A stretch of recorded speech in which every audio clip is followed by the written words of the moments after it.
Enterprise Risk Management atau IRM adalah suatu tindakan yang komprehensif dan integratif untuk mengelola resiko kredit, resiko pasar, resiko operasional, dan transfer resiko dalam upaya memaksimalkan nilai perusahaan.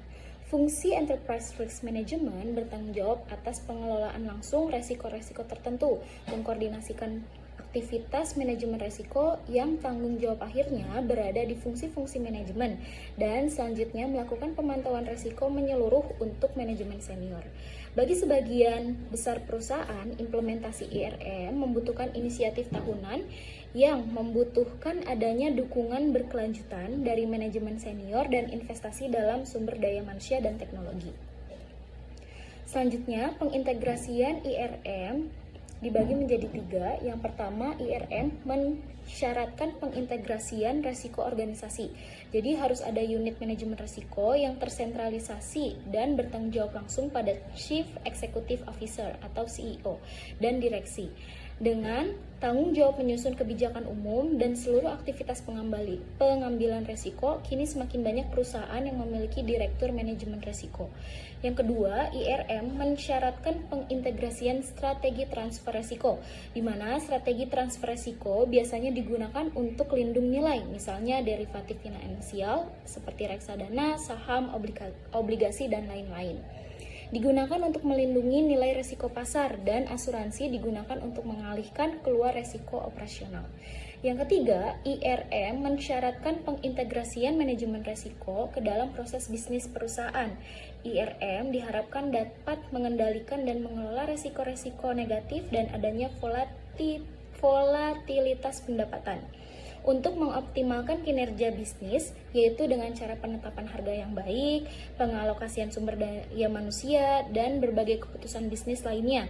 Pada tahap inilah, manajemen resiko menjadi senjata ofensif manajemen.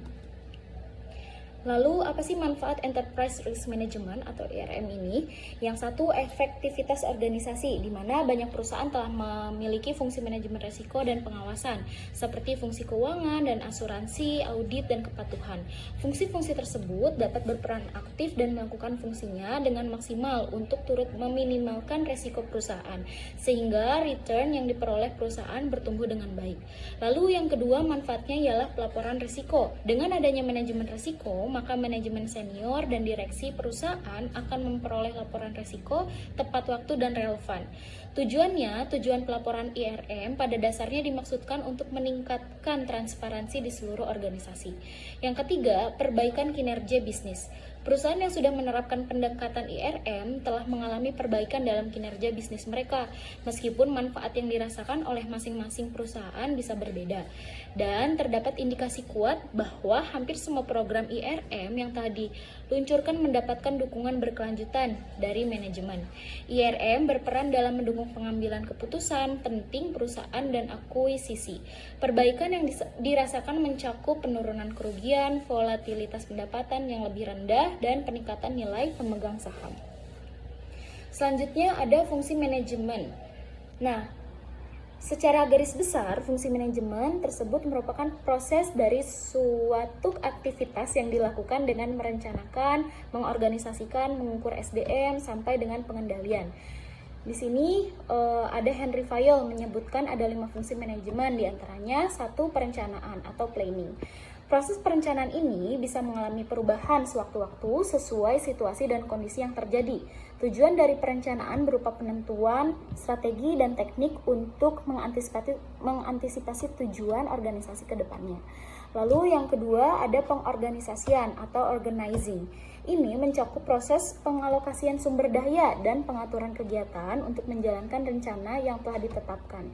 Henry Fayol menegaskan fungsi pengorganisasian dalam 4 tingkatan, yaitu pembagian tugas, kesatuan pengarahan, tingkat jenjang organisasi, dan sentralisasi. Lalu ada yang ketiga, yaitu pengarahan atau briefing. Manajemen perlu mempersiapkan pekerjanya agar bisa melaksanakan tugas dengan baik sesuai dengan prioritas. Pengarahan ini diberikan untuk memudahkan proses pelaksanaan tugas agar berjalan sesuai dengan harapan. Lalu yang keempat ada koordinasi atau coordination. Koordinasi yang baik dilakukan dengan interaksi yang efektif kepada rekan kerja atau bawahan. Adanya koordinasi ini ditandai dengan dibentuknya rapat rutin untuk mencari suatu solusi dari permasalahan yang sedang terjadi di perusahaan. Nah, fungsi manajemen yang terakhir ada pengendalian atau controlling. Berguna untuk memastikan bahwa semua kegiatan yang dilakukan oleh perusahaan dapat berjalan dengan baik. Selanjutnya ada kerangka kerja CAS IRM.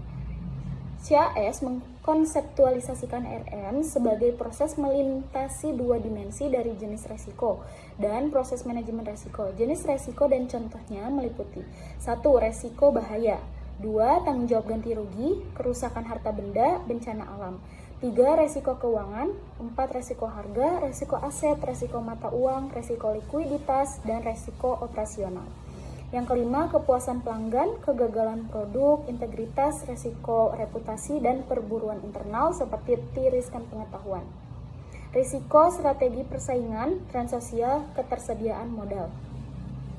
Kerangka kerja CAS IRM atau Casualty Actuarial Society mendefinisikan IRM sebagai disiplin yang digunakan organisasi dalam industri apapun untuk menilai, mengendalikan, mengeksploitasi, membiayai, dan memantau resiko dari semua sumber untuk tujuan meningkatkan nilai jangka pendek dan jangka panjang organisasi. Kepada para pemangku kepentingan, proses manajemen resiko melibatkan 1. Menetapkan konteks, 2. Mengidentifikasi resiko, 3. Menganalisis atau mengukur resiko, 4. Mengintegrasikan resiko, 5. Menilai atau memprioritaskan sebuah resiko, 6. Mengobati atau mengeksploitasi resiko, yang 7. Pemantauan dan peninjauan. Selanjutnya ada kerangka kerja COSO IRM. COSO IRM Framework memiliki 8 komponen dan 4 kategori tujuan.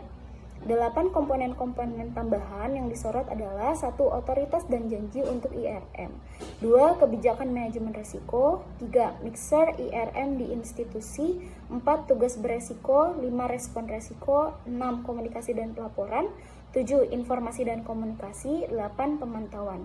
Lalu 4 kategori tujuan komponen tambahan yang disorot adalah 1. Strategi, 2. Operasi, 3. Pelaporan keuangan, dan keempat adalah kepatuhan. Kerangka kerja COSO IRM, proses manajemen risiko merupakan kegiatan kritikal dalam manajemen risiko karena merupakan penerapan daripada prinsip dan kerangka kerja yang telah dibangun. Proses manajemen risiko terdiri dari 5 proses besar, yaitu 1. Komunikasi dan konsultasi, 2. Penetapan konteks, 3.